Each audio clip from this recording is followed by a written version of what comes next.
And you go to these fishing towns that are decimated, or you go to places where the tourism trade, the pubs are closing because there's no one there. It's not funny. No. It's like, and this is also their base. This is the Tory base voting for them.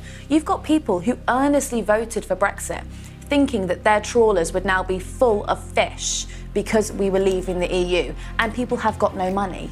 It's not funny. I remember as a kid going to France in the 70s and being given this strange green thing, which was sliced up. It was called an avocado, right? And I remember thinking, what is this food they've got here? You thought it's a mortgage. Yeah.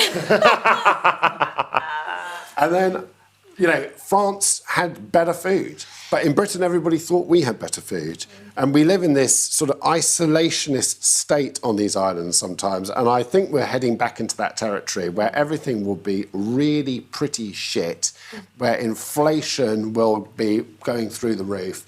And we'll still kind of think, well, it's the same everywhere else, when it isn't. Back to the good old days, Yeah. blackouts. But, you know, Yeah, they've been so really lucky with the pandemic and Ukraine because they're still able, the Tories are still able to dine out on this dream of liberty and self-determination, and you're kind of masking all the new red tape that's come in under that. And, you know, Canterbury might have been quiet for you, but you can always head down to Ebbsfleet or Felixstowe and Dover. It's bustling down there, I've heard, bustling with miles and miles of queues. Everything's happier just over the hill. Yeah. Yeah, I think I did actually tweet about this myself because I do wonder what the rest of the world thinks when they are looking at us. If you look at what we've done to ourselves as a country, if you look at everything in terms of... I think a lot of them probably... the attitude I get from friends from Europe is, you're idiots, you've done that, see ya. But you know what, I think it's really easy for us to like sit in London and laugh about it, you know, and kind of go, we're not.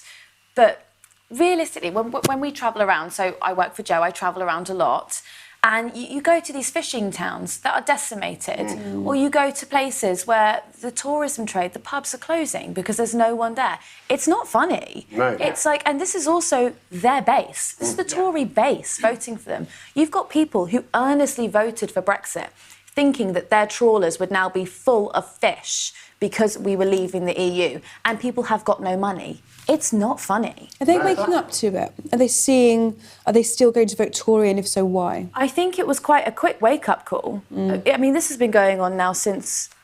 When did we officially leave? 2 years ago now? 2 Januaries ago? Yeah. Since then, there was quite a quick change with import duties on or export duties on cheese, wine, fish coming in. All of these producers suddenly noticed a massive... Can you imagine how many businesses have closed? But we're not going to know the full extent of that because you'll be able to blame that on the pandemic.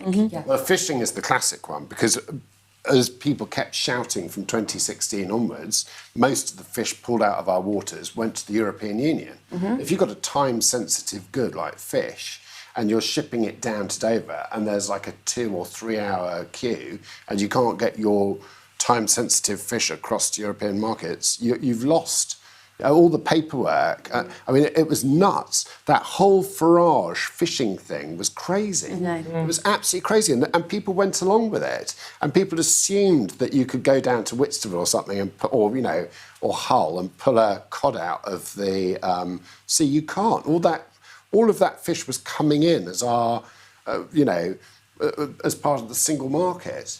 But you had no reason to believe that they were lying.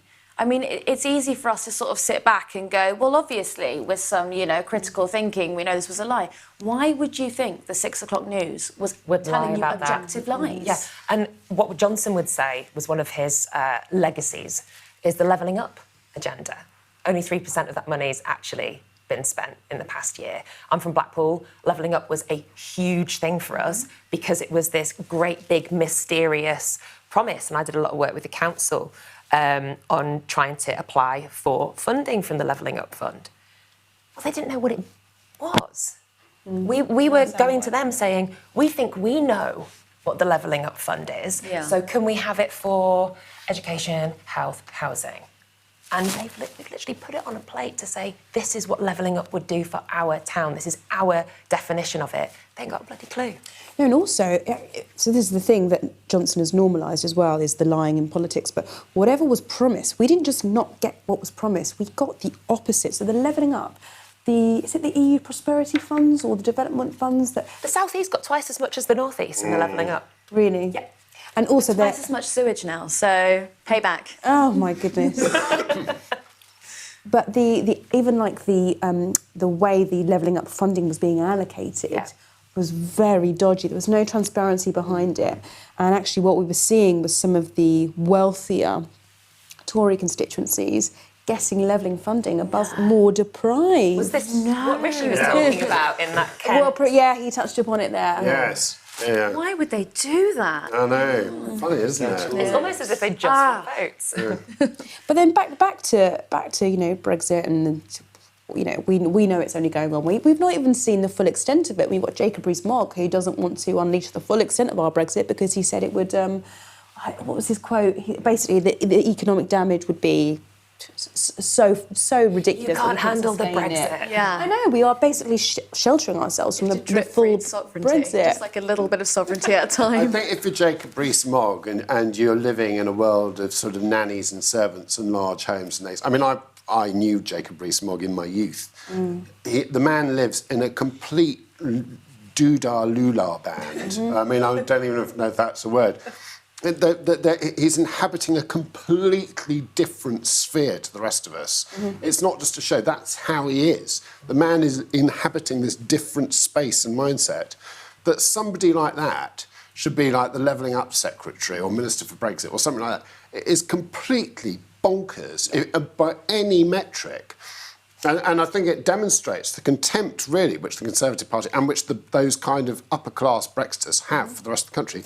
They truly believe that they just don't understand ordinary so-called people. They have no inkling of what somebody in Blackpool or Blackburn or Lewisham or Catford, how they operate or live, or what it is to worry about filling your basket or feeding your child. They're totally disconnected. Which is from the why world. Boris Johnson can put out statements like, we need a sense of perspective through the cost of living crisis. We're just going to need to endure it. Yeah. Like, he's got no idea what that means. When he needs to refurbish his flat, he just gets his pal Lord Brownlow to bung him some cash. Golden wallpaper. Exactly, and then telling the fire. rest of us to we need to work hard. There is no we in a cost of living crisis because some people, older people, people who've not got some crippling mortgage or massive rent and fees or whatever to pay, those people are not affected in the same way that people who have all those things to worry about. And I don't think it's just the poorest in society that will suffer. I think, as we were saying earlier, a lot of middle-income people are going to massively struggle through this. Just before you go, that was a clip from a longer programme, and I hope you enjoyed this conversation. But if you want more, you can watch the full show by going to byline.tv/join and becoming a member. If you do, not only will you be able to watch full episodes of The Table, as well as hours of extended content, you'll also get to talk to the producers of Byline TV and have direct input into shows like The Table in our producers' podcast. So become a member today and be a part of building a better media.